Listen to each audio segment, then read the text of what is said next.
There we go.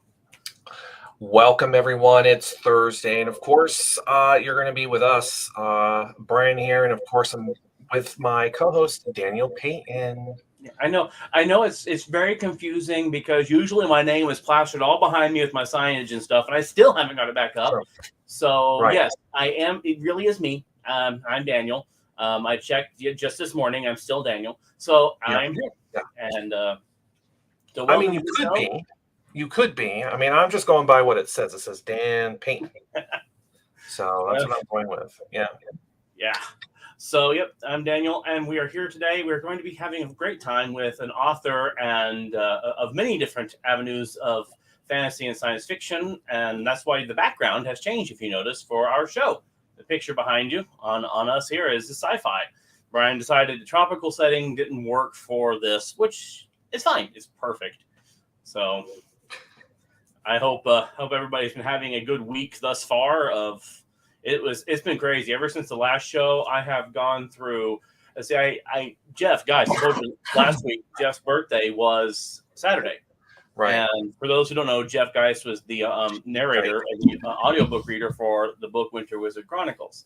Well, we held the birthday party here, and we had more than 20 people show up for it, and so my house was descended upon by the hordes, and I made a ton of chicken fajita, which was an interesting experience to make that much. And then we went glow golfing, which is mini golf indoors, dark black light, which was interesting. And then about 12:30 at night, I have to be up early the next morning on Sundays. 12:30 at night, I was like, okay, everybody, out. So, so that was. And from there and then on, I've had game days. I've had we had a big chili cook-off on Sunday that I was participating in. I mean, I about crashed yesterday. I was like, "That's it. I'm not moving for at least 12 hours. I'm gonna just sit here and play video games." Wow. So this week's been full and hardly productive, but full. I'm so glad that you were able to enjoy yourself while others were slaving away in the retail world, such as myself. Yeah. I didn't get an invite to Gigi Geist or JJ Geist. Gigi Geist's birthday party at Dan's. Well, that's a bit of a trek for you to get over I here. would have flown first class all the way to Dan's house.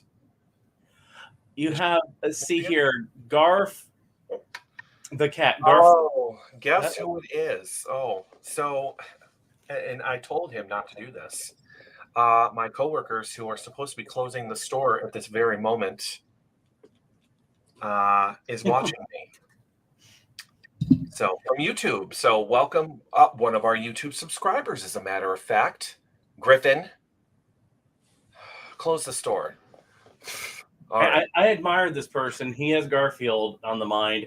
I'm a huge Garfield fan. Grew up loving Garfield. So, well, yeah. All right. Well, now that he knows that, there goes that. He'll continue watching now. I'm pretty sure that Eric is watching as well, and other people. Anyways, so yeah. So I'm glad you had a. Don't feel like it. Oh, whatever. I'm glad you had fun, and the party went well. I mean, you did tell us about it last week, so yeah. I'll have to send him late birthday wishes now. Mm-hmm. I haven't heard from him. It would be nice to hear from him. He has been exceptionally busy, but I still need to talk to him about doing some intro and outro work for our show because he has such a great voice. He needs to do that. He just needs to do that. I mean, I don't have to talk to him to hear him. I can just listen to the audiobook. That's all I have to do because I love his voice. He did a very good job. So, and he says my name. So, because I'm in the book. Over and over again. Yep. Right. I forgot how many times he said my name was in the book. Did he say it like 47 times or 100 and something? It's got to be too many. mean, you're the main character through most of the book, so it's got to be more than yeah. I am. And on my front, anyways, from what I've been doing is just working pretty much. Like I said, for those that don't know, I'm in retail, Staples. I love Staples. I'm in management, which, oh, good Lord, that's another show. But it's going. We have no manager. We have no sales manager. It's just me running the show pretty much, and the rest of my team, and we're doing very well, I might add. So kudos to them. So yeah, Team 296. Other than that, I've been writing. I've started my own journey.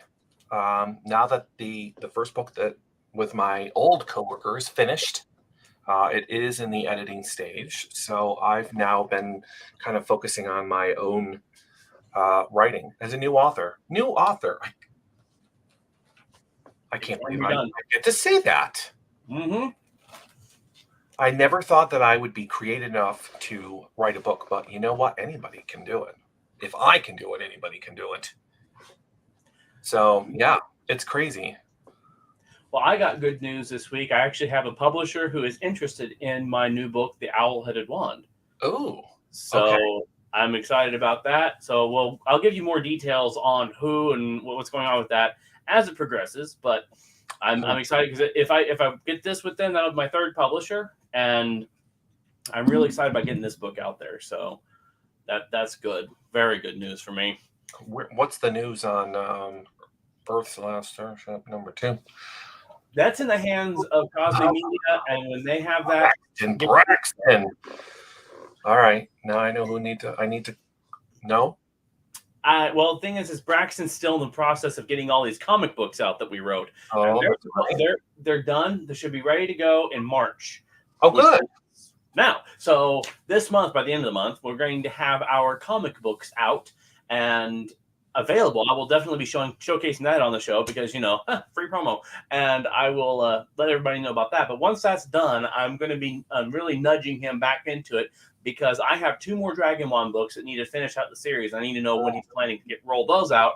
But Earth's Last Starship 2, I really want to see that one get worked on and done at least by Christmas this year, if not sooner. Oh, a nice Christmas gift to myself. Mm-hmm. And I know just the person that would be fantastic to turn it into an audiobook. Why, yes. I just happen to know who would. I love having connections with people. But yeah, so that's what's going on. Nice. Yeah, I like this little catch up. We talk once a week, or throughout the week a little bit here and there or whatever. But because we live in totally different states, thank God for technology, right? Absolutely. So I'm stuck here in the western part of Massachusetts, and you're in Michigan, Southeast Michigan. Yeah, just outside of Motor City. Yeah. What's the temperature? Do you know? It is 25 degrees right now. You are warmer than us, sir. Oh yeah, I'm 18. Last week, it got up to 37 degrees. Ooh. I go walking outside, and I'm checking the mail, which is no small trek, and I'm not putting a coat on because it's 37 degrees. I'm walking there, and I thought, it's 37 degrees. I don't need a coat. And then it hit me. I've gone native.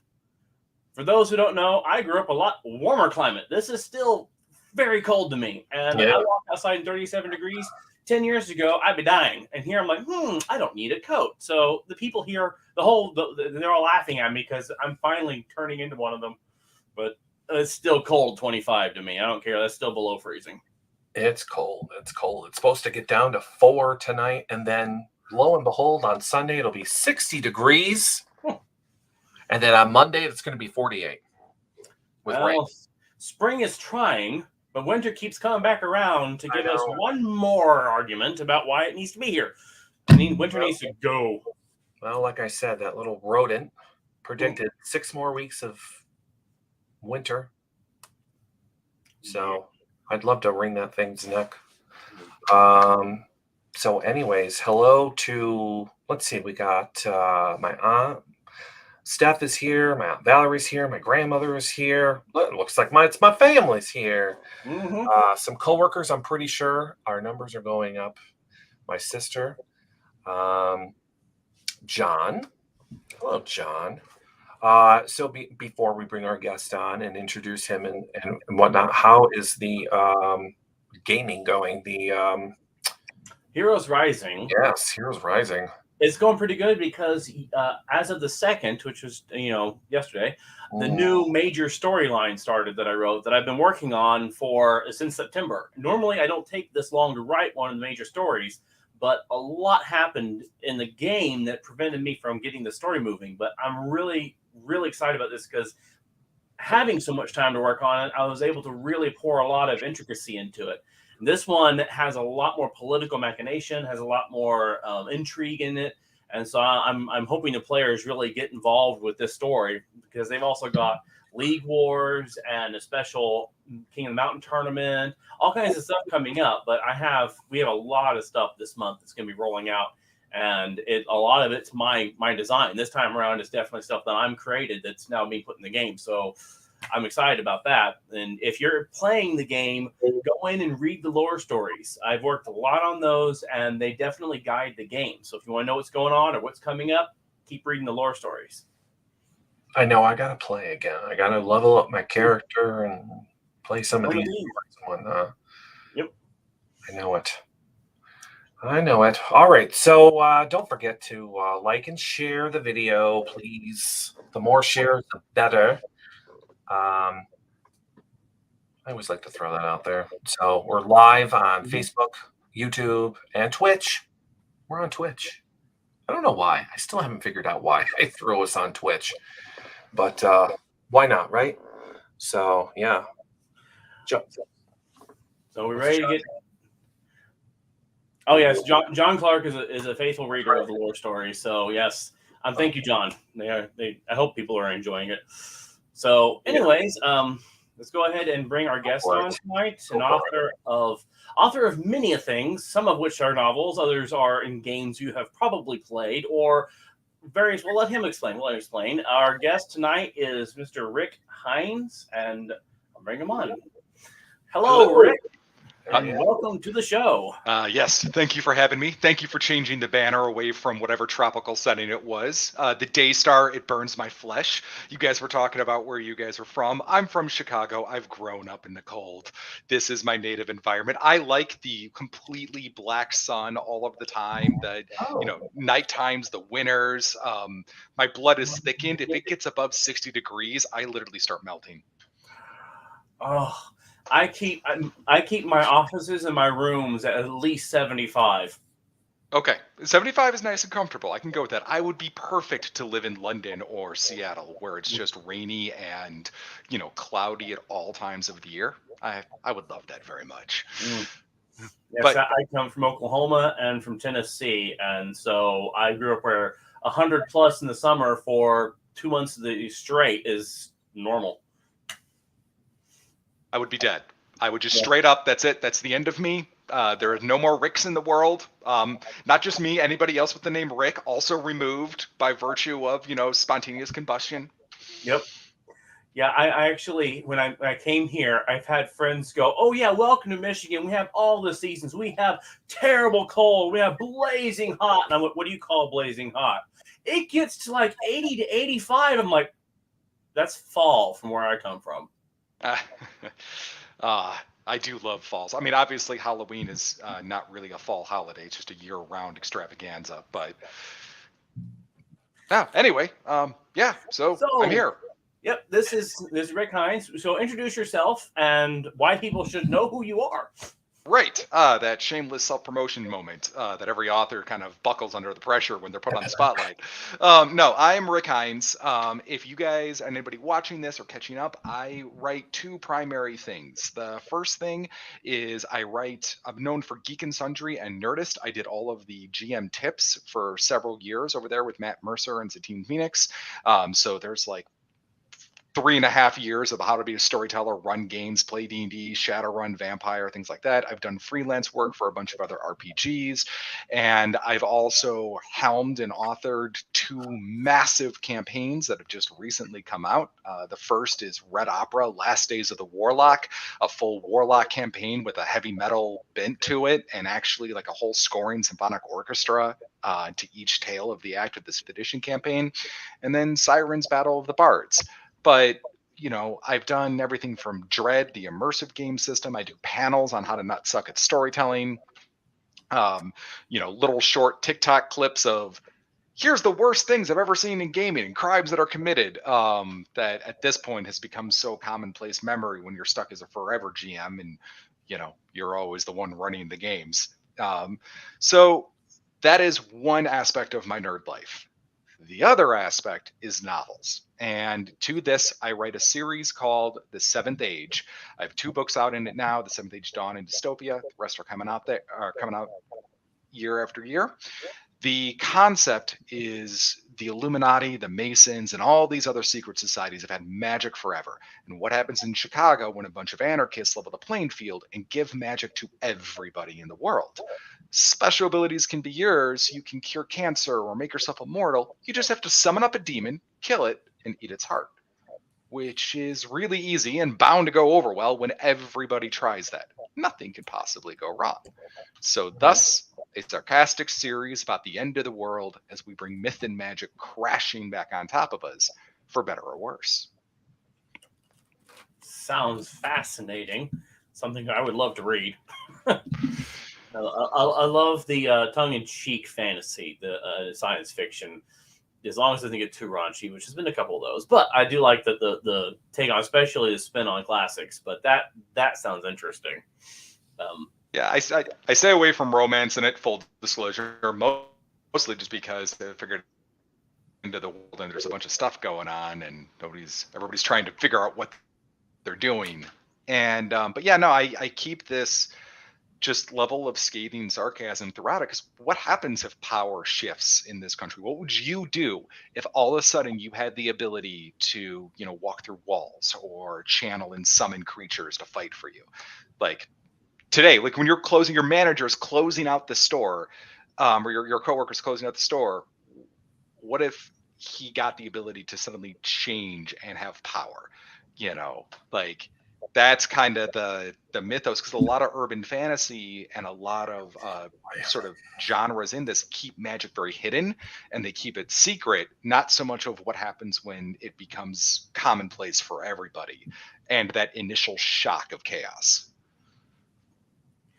Yeah, as I was mentioning before you came on, I write for an online game, and it's superhero based. And at one point, now in the mythos of the game, these particles enter our atmosphere that are called morphons, and they change people to have superpowers. Not everybody can, but some people can. And at one point, I had the idea of kind of throwing in the joke of your random, like a grandma who can shoot laser beams from her eyes now, or this little kid who is now speaking 17 different languages, and several you don't even know where they come from. I was going to go this kind of weird, chaotic fashion, but then the boss of the game was like, let's keep it this direction, so we keep the players playing, not just make it all humor. So that idea reminds me of I was going with that, but not quite that chaotic. So you mentioned about the how to not suck at storytelling. I saw a lot of those videos. I didn't watch any of them. I was going to, and I ran out of time. Saying the stuff you have posted on there. Elaborate, if you would, on that. What that is, what you're talking about. Uh-oh. I think you don't have sound going right now. Yeah, no, I definitely end the world. And that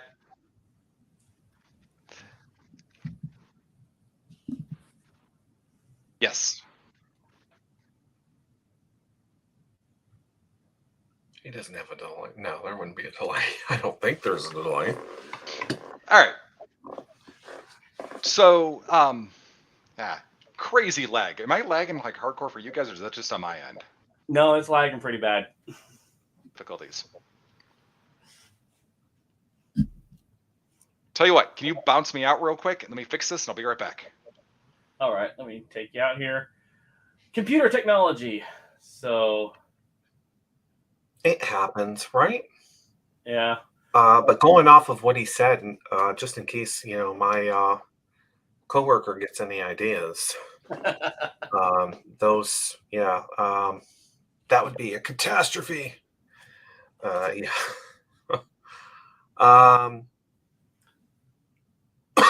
Let's see what happens. So yes, as I was saying, that was something we talked about there about people getting powers. It's a running gag in almost all superhero fiction, especially since the age of X-Men came out, and the idea of random people just appearing with powers. Not the Fantastic Four, bit by a spider, rolled in radioactive waste, and whatever. Now it's just, oh, I woke up one morning and now I can lift 10 tons of weight.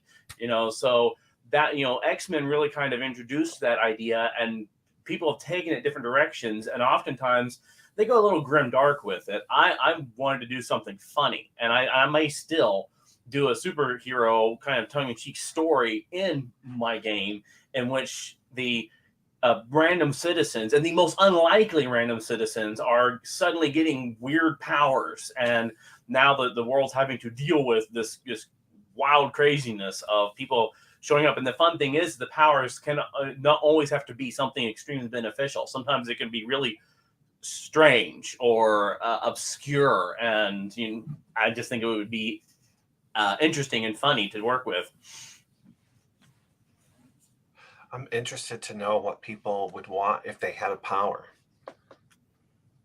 If you could summon a demon and get one magical power or superpower, what would it be? I'm interested to know. I've always wanted telekinesis. Oh, okay. That's kind of moving stuff with your mind. I don't know. That was, as a kid, for some reason, that one always was. Although I have to say, I would always fall back on my favorite superhero, which is Storm from X-Men. I would love to be able to control the weather.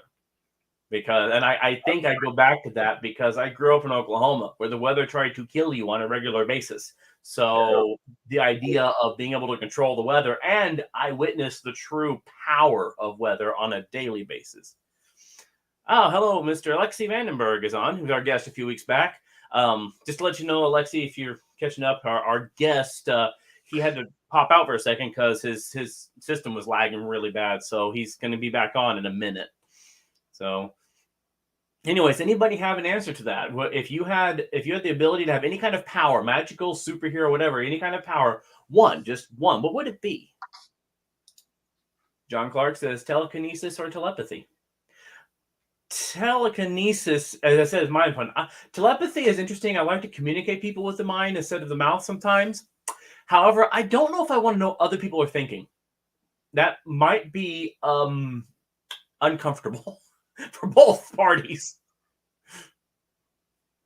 I think I'd want to know what they're thinking. True. Immortality, that's a good one. It's interesting.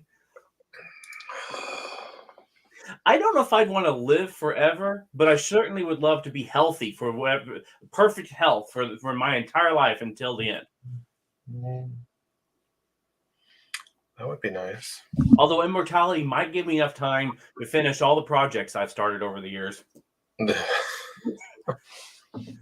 There's actually a little joke in the embroidering community, and that's you'll see an embroiderer who has a stitching needle stuck in their lapel of their shirt or something, and it's a running gag. And the joke is an embroiderer dies, and okay, yeah, winning lottery numbers. You can automatically guess those.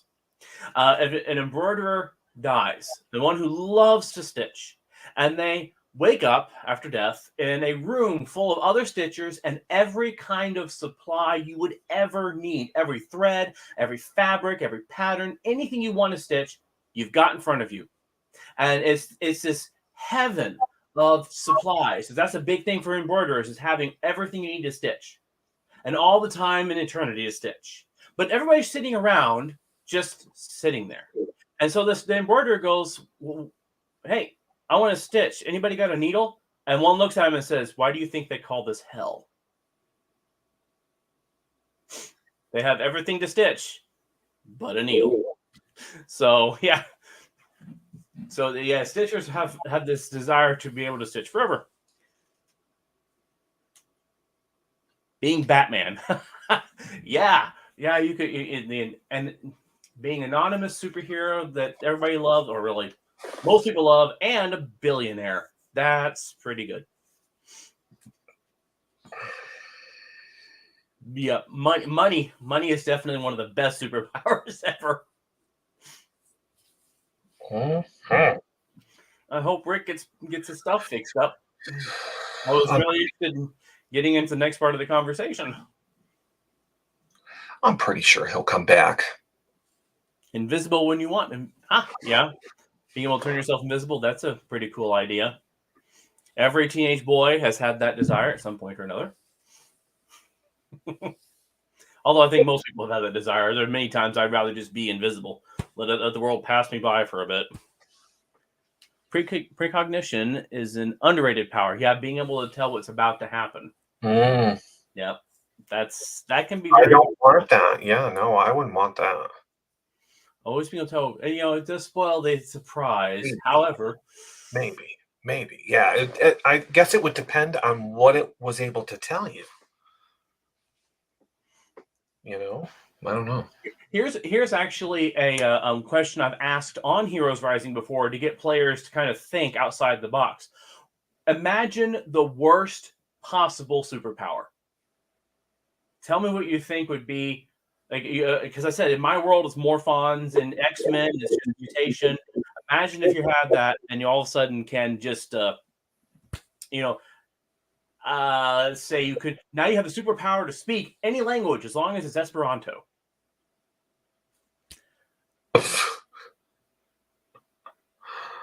Looks like Rick has made it back. There he is. He's made it. There he is, right there. I see Ladies him. and gentlemen, I'm back.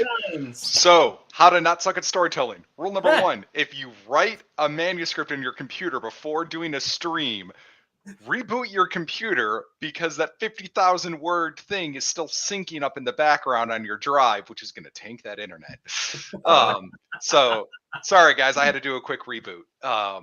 It just at times slowed into a weird Matrix call, and it was like, yeah, something's off here. And then I realized I couldn't move a mouse or anything. But anyway, I'm back. So hopefully you guys didn't miss me too much. Well, Mr. Alexei Vandenberg has joined us. So right as you left, he came on. I was like, well, Rick is here. He's here. He's just dead, a ghost, and the internet killed him. So that does happen. We were talking about superpowers. You got the power to go invisible. Yes. If I could sacrifice several goats and a demon, I would get better broadband. Even though this thing is supposed to be, top notch, but Comcast, it lies. If you're in the Midwest, you know what I'm feeling. Yes, actually, I do. So, anyway, I guess to go back to your question that I last left off because time froze to me, How to Not Suck Storytelling is a series I'm doing about sins against gaming that I've either witnessed or committed. And it's a bunch of quick shorts of things like why you should never run a dream sequence.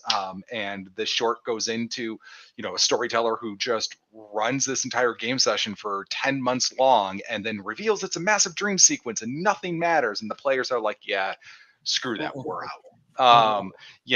Or dealing with mismatched player types at a table, and when the storyteller is just like, hey, we're going to run the Temple of Elemental Evil, and then not actually run that, even though they're charging for a paid game, and they're just a bunch of hilarious sins that I've either accidentally done or some of my friends have done, and the things that I've witnessed, because by realizing and learning from the mistakes, I've been game mastering for 18, 19 years, and learning you make mistakes all across the way. So storytelling your biggest failures is always, or like rehashing your failures is how you get better.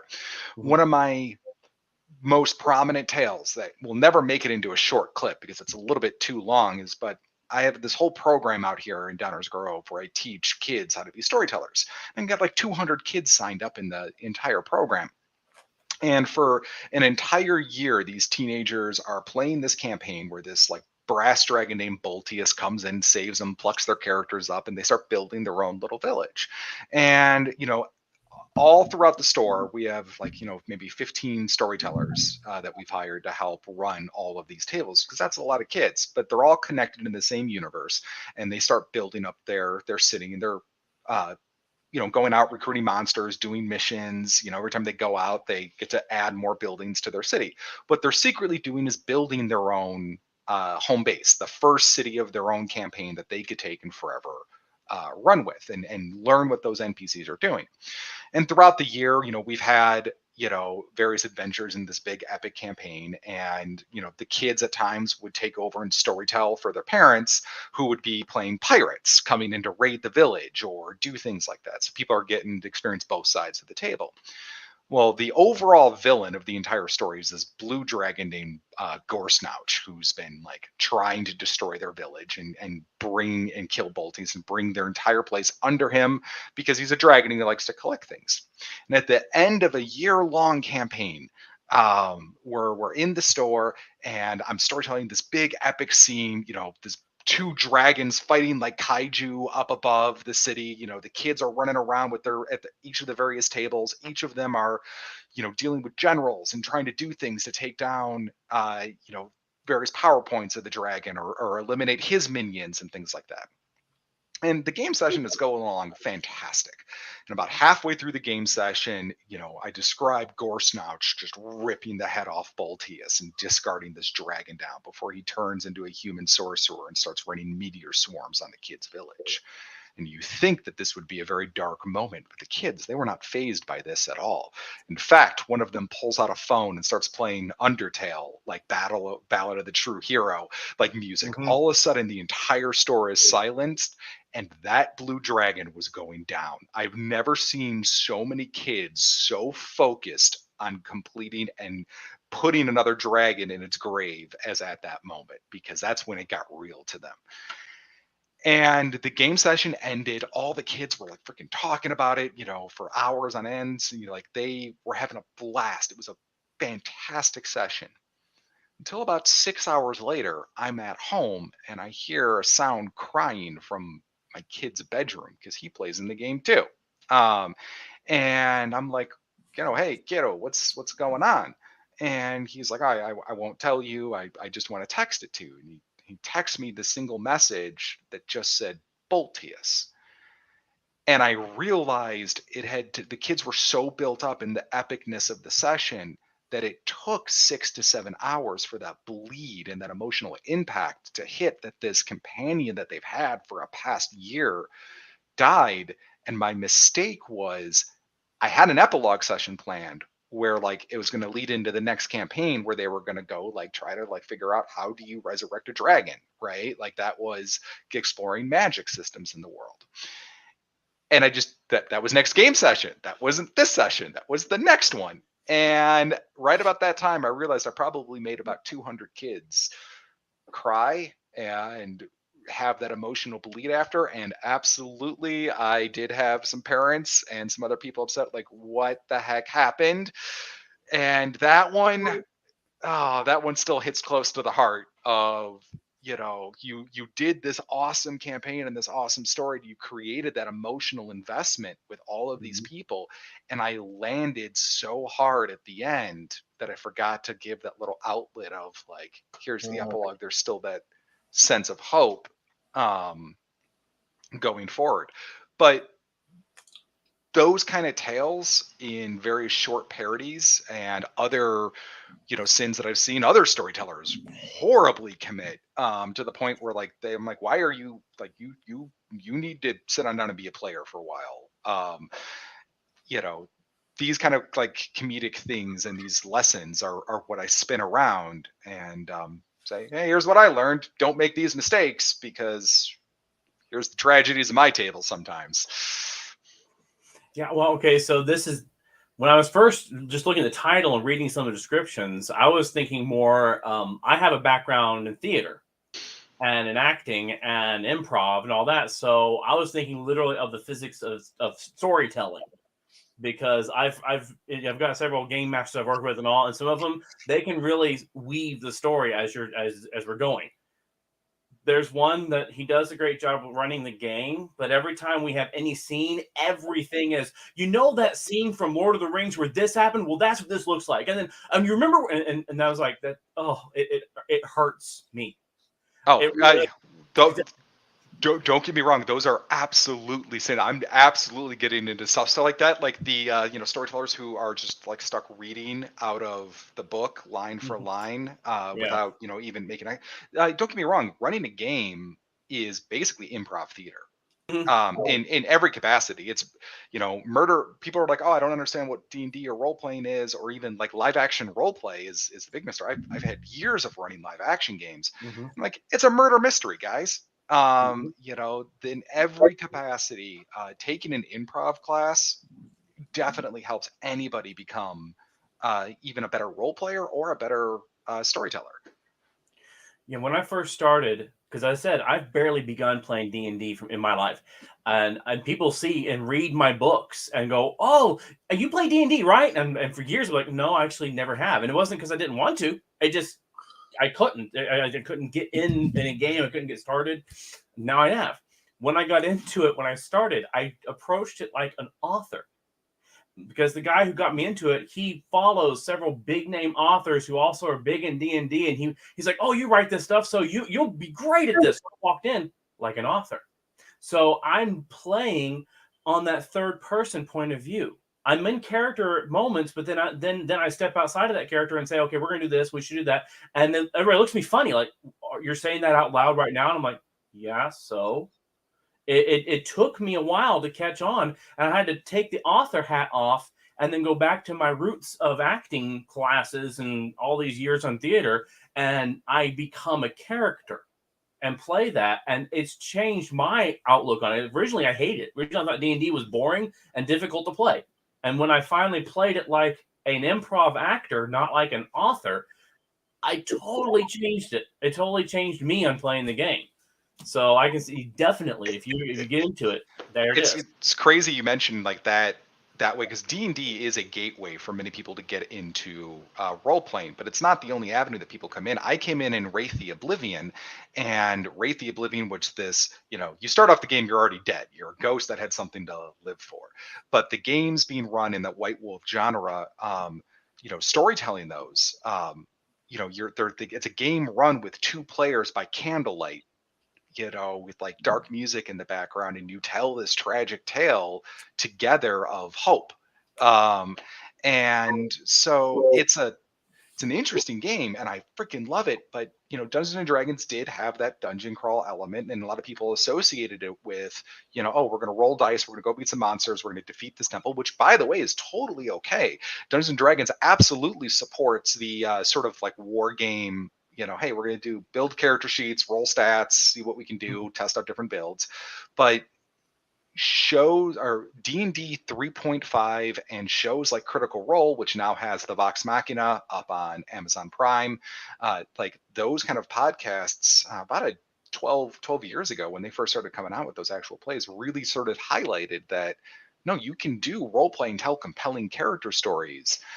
Even me going from game master to writer who's writing novels, the one thing I appreciate about writing novels is I was like, oh, in a game, I have these great plots and this great story, and the players are just going to go cause shenanigans, and I'm going to love that. I'm going to love that they toss kinks in my storyline. But when I'm writing a novel, everything's going to work perfectly fine, and every character is going to do exactly what I want, until I realized apparently writers are insane and that doesn't happen, and our characters live on in our own heads. I'm still mad at a character from my sequel, which is like, that's the more cyberpunk one. I'm still very, very upset with some of the choices that he made, and I'm like, you bastard, Simon, why would you do this to me? And knowing full well that I'm completely in charge of it. And as a writer, you are role playing your own characters when you're writing, and that's kind of how I approach it. Which gives me, like, each of them is their own kind of like different personality inside this brain thing that apparently runs on hamsters and caffeine. Yeah, for mine, what I started doing to apply my author side was in one of the campaigns, the first one I started with, we would have downtime. We'd have days or weeks where the characters aren't doing anything, but that is, week 1 to week 2 in real world. That was a month for our characters to sit around and not do something. So I would take my character on his own adventure and write a short story. Oh, yes, that is fantastic. Okay, that advice right there is that's actually I have a whole like freaking article about this as a tip. If you are ever running a game and you are playing in a game and you have those downtimes, those are fantastic narrative things. Even writing a small bit of paragraphs, like 3 or 4 paragraphs about what you do on your journey in time, actually like really helps with things. And you save them as the campaign goes on. The longer it goes, you save them and you get to look back on them. I have a notebook now filled with all of my in-between adventures and I take them with other characters. So I will contact one of the other players and go, okay, your character and my character, we're going to do this. What would she or he do here? Now, what would they do there? And then I would take. You realize you're one step away from publishing your own lit RPG. Yeah, I've had the guy who's running this has asked me because he wants me to write our next part of this campaign. He wants me to sit down and write enough of it that he can take it and then turn it into the game. My problem at the point is I'm still very new to this, so I do not know 90% of the mechanics of the game. So writing a campaign, I'm like, but I don't know the mechanics. Story, I'll give you. Mechanics, I can't. So I'm going to work with him and I can take this fear off of you in a little bit. Hopefully, I can try. I will attempt. So, in writing the Red Opera and writing Sirens and some other things in these campaigns, out of it, the Red Opera, for example, is like a 200,000 word campaign adventure. Sirens Battle of the Bard was like, I don't know, it's somewhere around like 200 and something. You can kill small things with them. The books are that big. 90% of the words are story and character development. Because when you think about it, when you're a storyteller who's running a campaign from a book, the things that you need to know is what's in an encounter, what makes that encounter compelling, why do characters care about this thing? I mean, it's the same thing when you're structuring a novel. Like, why is this fight scene important? Why should anybody care that this is happening? So when you're writing campaigns, you're not really doing the mechanics. And plus, I strongly advocate in table reading when you're running a game anyway, which is kind of like you let the players be responsible for knowing their own powers, and you kind of adjust your challenge ratings or the tension of the scene secretly behind that GM screen, which is why we fudge dice. We have that GM screen not so we can cheat, so we can save your lives. When we realize that whatever stat book we're pulling from was a little bit overpowered. Because nobody should want to just murder their party all the time unless that's like a gambled game of D&D on hard mode ahead of time. Which I have done. Those are fun. Jason Fox. Yeah. So, but no, you can, you should absolutely feel comfortable being able to write a campaign because it's really about writing story and plot beats and then just figuring out what happens because you don't have you don't have agency over the characters. A game is twofold. It's part storyteller, part players. So all you can do is set up a sandbox and then just watch them chase after the nearest romance option for every possible reason. Yeah, so I will definitely am interested in this now because I walked into it with the expectation of, he said, I want you to take a character, make a character out of one of the species from your book, my Dragon Wand series. So I took one of the fantasy races that's not part of the Dungeons and Dragons universe, and I wrote a story in my universe where he gets pulled into the D&D universe, and part of his story is finding his way back. But there's a whole lot more about that. The thing is, and you'll know this, anybody who's watching this who knows D&D will understand what I'm saying. I didn't know walking into this that I was doing this character and all this amazing backstory and deep throbbing need in him to go and do into an AI campaign. You've gone full isekai at this point, and it's at this moment I reveal that I'm a giant anime fan. But you know, yes, that's basically what you've walked into. Yeah, so it's different, and I'm enjoying it. But I have enjoyed and I'll say this again, and I'm fully with you on this. If you have the ability to or want to, in the downtimes in any kind of gameplay, write the story of what happens then. Because what it did for me was I went in and researched where we were in the game, as in like the physical location of our people, the people that were around us, the location around that location, and I set my story in there. So I learned the names of every local, I learned the names of the buildings, I learned the local industry and all this stuff. And so I handed that to our DM, and he's like, "Oh, great!" And then he said, "Now you don't tell anybody else the story. We're just going to weave it into what happens next." And so I walk in going, I know nothing about this, to naming these characters. Oh, we're going to go over here to this pub. And they were like, how do you know all this? Well, my character went exploring. Yeah. It's really good. It actually also helps storytellers, because we generally have a lot of things that we're tracking at once, to let players have agency to create in that world. Like, you got to go explore and write your own stuff and create your own bits. And it's fun. You're co-creating a campaign, and that's actually a healthy dynamic for a table. And also, if you're a storyteller and you're ever running the game, most games usually do come to an end, but if you don't end with a conclusion, write a short story for your player characters about their epilogue.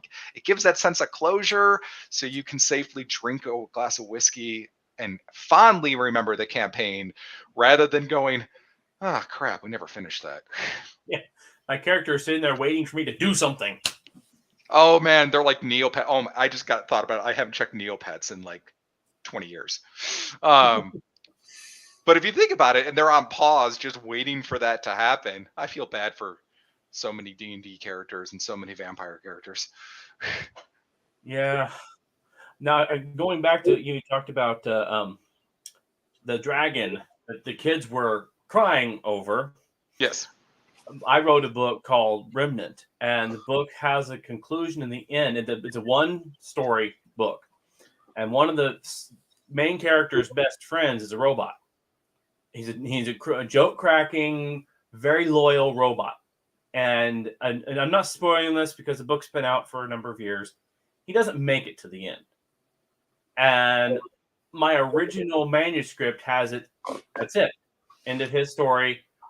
It's the tragedy of the book, and move on. My publisher and every reader in the betas were like, no, you can't do that. No, we will hate you if you do that. And so I was forced by my publisher to turn around and write an extra ending onto the book, which gives hope, because otherwise I was going to get shot by the readers. So I fully understand where you were on that one, and luckily my publisher is a little bit more tolerant of the fact that I'm, not everybody makes it to the end of books. I'm not, super lethal, but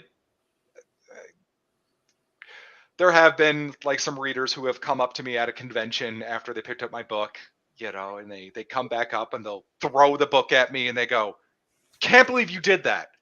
Where's book 2?" And like, that's the best feeling ever. Like, like getting hit with your own book, wondering why this random cosplayer that you don't recognize because they're in cosplay is chucking your own book at you, but then demanding your sequel because they want to keep going. Yeah. Mine was the fact that I got notes back from the publisher and the beta reader. They were going, "This is terrible," and I'm like, "Oh, wonderful! This is my longest manuscript. It's one I put so much time into. And then I read what they're saying. It wasn't the book that was terrible. It was the fact that they were hating me for what I did in the end. But so for their benefit, I did rectify it to a degree. Yeah, but we know deep down inside you're guilty of roboticide. Yeah, I know. But it's fictional. So true. I mean, technically, we probably kill our computers and robots just by turning them off and unplugging them. So poor thing goes to sleep on me all the time. Skynet, if you're listening, I'm totally on your side. Please upload me, okay?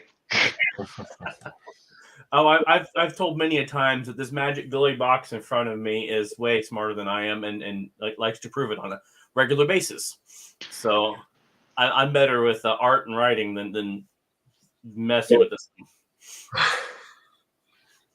So, Brian, do you have any questions you want to ask?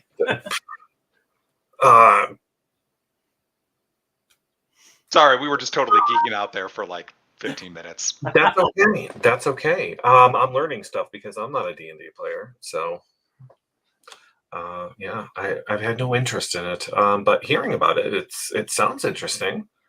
Yeah, It's okay. yeah. But I'm learning stuff. So no, you pretty much have been. I've just been listening. So it's interesting to me. So I think that's what's been happening the last couple of guests. Like I've just been sitting here and just get entranced in listening to everything because it's something new and different, and I've just never heard of it. So yeah, I'm loving it. So no, I don't have any. I don't think I have any questions. So well, your novels. Yes. How long did it take you to write those? So I started writing in 2017, and I entered a contest with Geek and Sundry. It took me 3 months to like draft it. And one of my friends, who's a big I've been running all these games forever, and I needed a break, and I sat down and I tried NaNoWriMo, right? Like I think most writers get started there. I'm gonna go do this, and I found that listening to music and actually writing was a godsend for my life. I'm an electrician by day, so I had a real physical yeah, right. It's metal music and freaking go. Because I can't understand lyrics, so I listen to a lot of like music in other languages and things like that, so I can still have that beat. But anyway, so doing the electrician thing by day, and then the writing by night gave me like a really nice break, and so it became regular for me. And writing only took 3 months for the first draft, and then I was like, okay, I'm done. That's it. I'm not going to do anything with this. It's just going to sit there. And I was going to go back to doing some other stuff. And one of my friends who was like, Rick, you just spent all this time working on this. Go hire an editor and go submit it for a contest. I did the things. It took me about another 10 months to go through all the rounds of editing. Then I entered a contest and I won an award for top 5 science fiction fantasy novels. And that's how I got my first book published. And then my sequel came out about 2 years later. Unfortunately, I'm not the fastest in terms of release because I still have a day job and I'm still working on all the game stuff. And like I get to write when I have my windows. But my sequel just came out, and I'm really proud of it because in between my first book and my second book, I ghost wrote 3 other novels and some other like RPG campaigns, and I could see how much better of a writer I got between the first 2. And working on the third one right now, actually. So it takes me about 3 months to draft and then about 10 months to edit, which if Alexi, who happens to be my current publisher, is still listening to this, just got a nice dose of my timetable on like how long it's going to take. But I love editing. I love going back through dev edit notes and making things together. I know that every author has a different feel for different stages of the process. I really like dev editing. I think that's my favorite part of writing.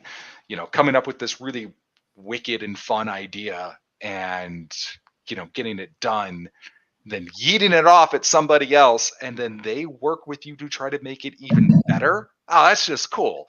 So there you go. I've always enjoyed editing. I know some authors who absolutely loathe it and would rather never have to do it. But personally, I'm like you. I love watching it perfect. Yeah. It's every round of polish just makes it that much better. And I got to do some really fun stuff, like in my sequel, the sequel Dystopia, they're standalone books. You could read them out of order, but the second one's Magic's Return Company's branded, right? Because if Amazon could grind up a unicorn and sell it to you, they totally would. And in the process of editing, it was like, hey, we should put commercials in front of every chapter about magic products that you just find in the world.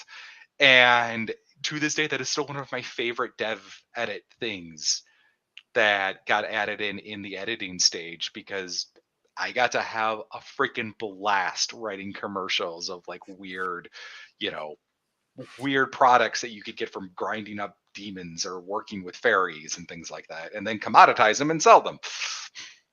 There you go. Now, I'll say this. I love working with good editors. I don't care how methodical they are or how critical they are, as long as it's all for the benefit of the book. I do have an editing horror story. I think you have one too then. Oh, yeah. I had to fire my first dev editor, or I didn't have to fire him. I guess I just was like, hey, we're not a good match.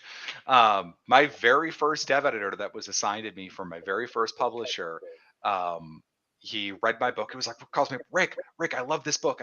It's fantastic, but I think that we should just make this book Die Hard in Chicago. And I got a question. Why are your vampires burning in the daylight? I don't really know much about vampires, but it feels kind of weird to me that your characters burn in the sunlight. That takes them out of commission for, some of these plots. I think you should just let them go walk around in the sun. I was like, hi, publisher, we have a mismatch in dev editing. My second one was obviously like, she was freaking awesome. Yeah, that's something vital is making sure you find an editor that fits.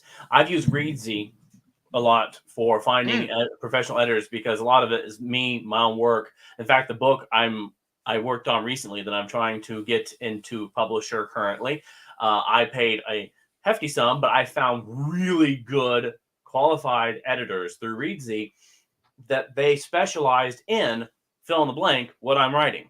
Because some would say we only do romance novels. Mine's not a romance novel. Oh, we only do modern nonfiction. Not even close. So they're not going to work, but these people did. But no, I had a book I wrote probably 12 years ago. It's one of my earlier attempts at writing non-fantasy or science fiction. It was pure just fiction.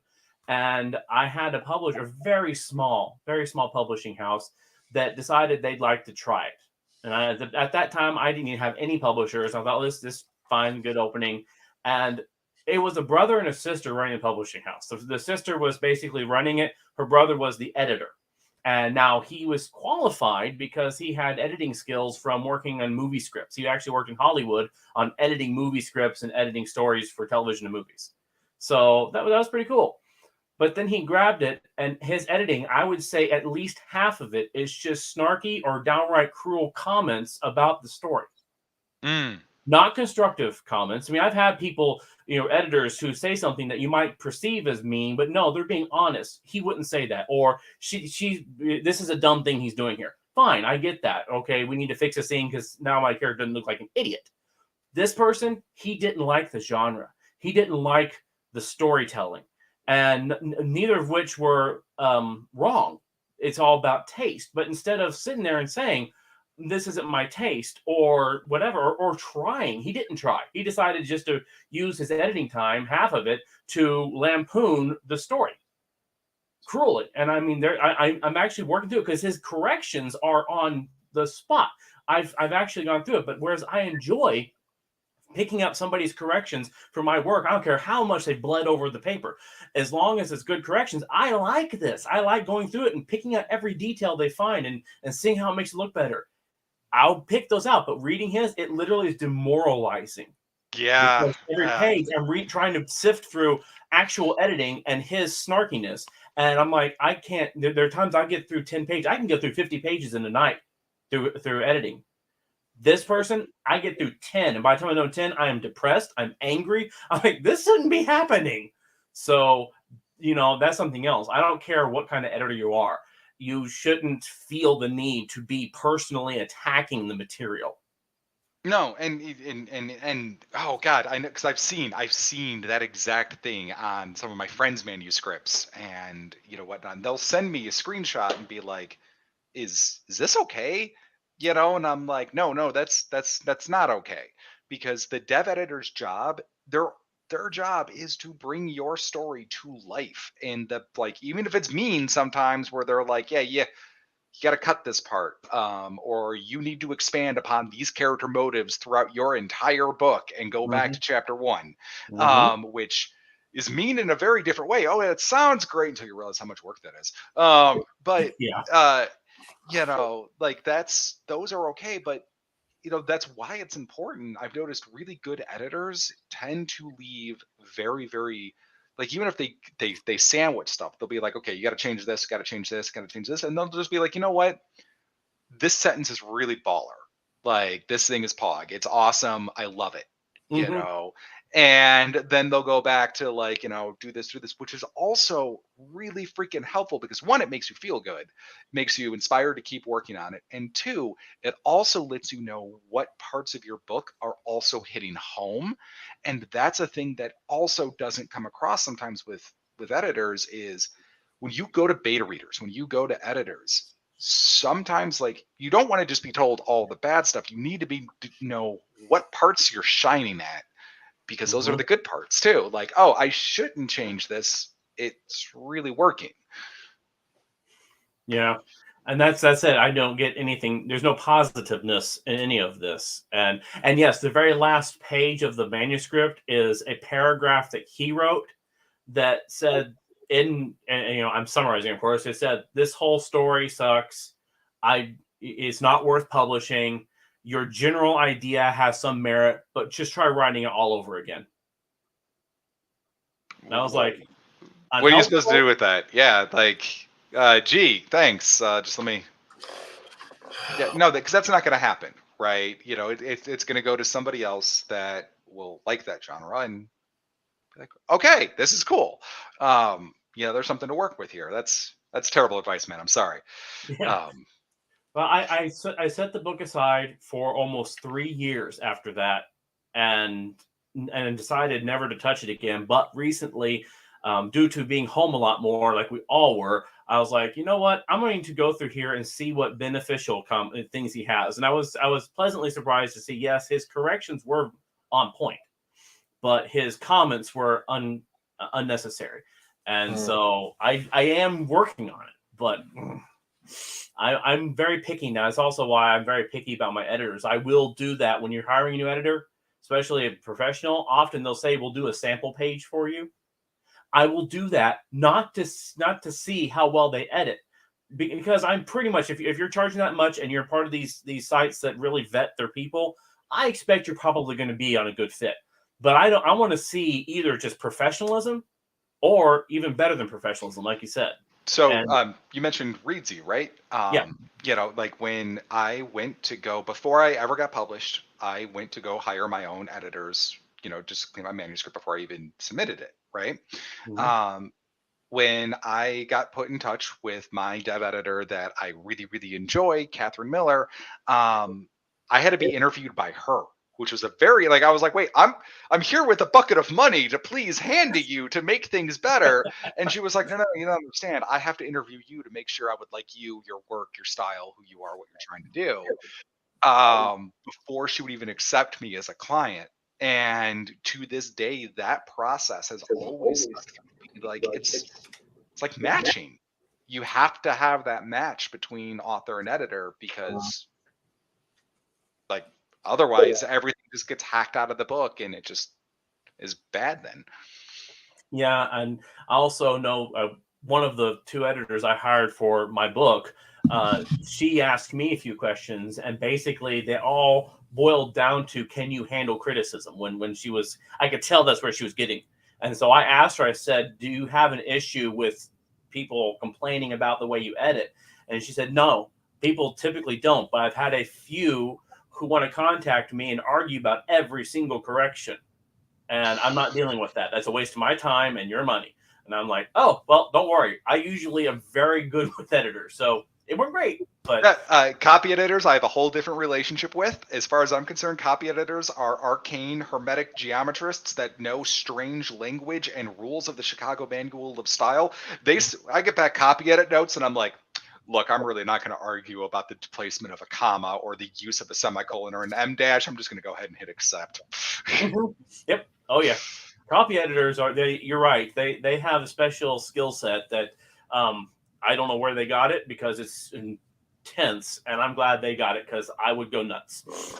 I want to create the story, not that. Oh yeah, no, I'm the white paper person. Put a blank piece of paper in front of me, and I'll put some stuff there all over the screen. Yep. Hopefully, it's good stuff. So we've talked a lot about D&D and editing and all. It's been an hour already, which it's flown by. It's been great having you on here. Yes, thank you very much. So definitely check out his books, which, tell them your books again. They are Seventh Age Dawn and Seventh Age Dystopia. You can also find me anywhere on the internet at rickheinzwrites.com. It's got like all the links and stuff like that there. Or on TikTok, Cranky Bolt. That's my other like persona. So check him out. And check out his books. We have his links listed on our page too. And go ahead and share those, follow them. And yes, Valerie, it's a good show. Yes, it was a good show. So any last words you want to throw out there? The end is nigh. Enjoy the end of the world. Bring tacos. Ah, yes. I've had a lot of tacos recently. So thank you for being on here. Brian? Oh, no. Thank you for coming on. We'll have to have you back on. Oh, absolutely.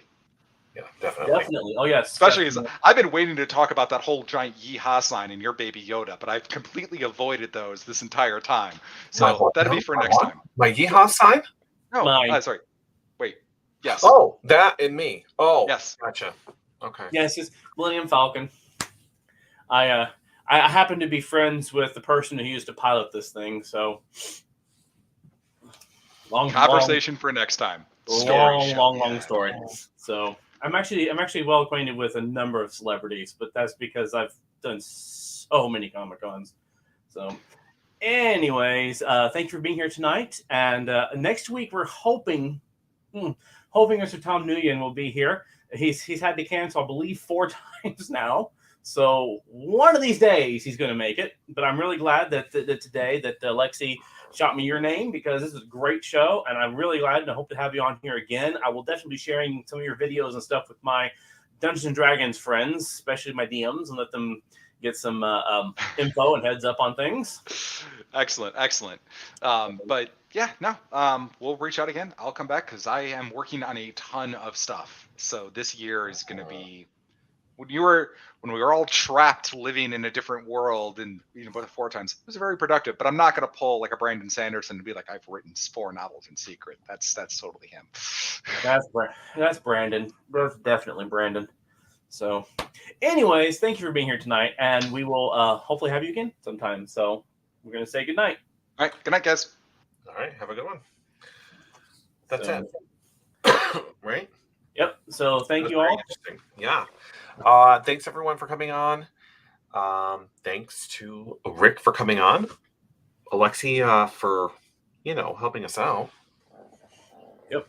Minor technical difficulties were easily taken care of, apparently. So bound to happen. It's technology. It's not going to work right all the time. There's got to be that 99% chance that it'll work. That 1% chance that it won't. It just has to remind us every so often who's really in charge. Yes, that it does. So we will hopefully have a guest next Thursday. I hope everyone has a fantastic weekend wherever you are. And like I said, I hope Rick comes back on. I'm sure he will. So I can give him the story of Baby Yoda, which I didn't tell him. I'm just a Mandalorian fan. That's all that is. It was a gift, actually. So someone gave it to me. That's that. Yep. So, yeah. Good night, everybody, and hope to see you next week. Yes.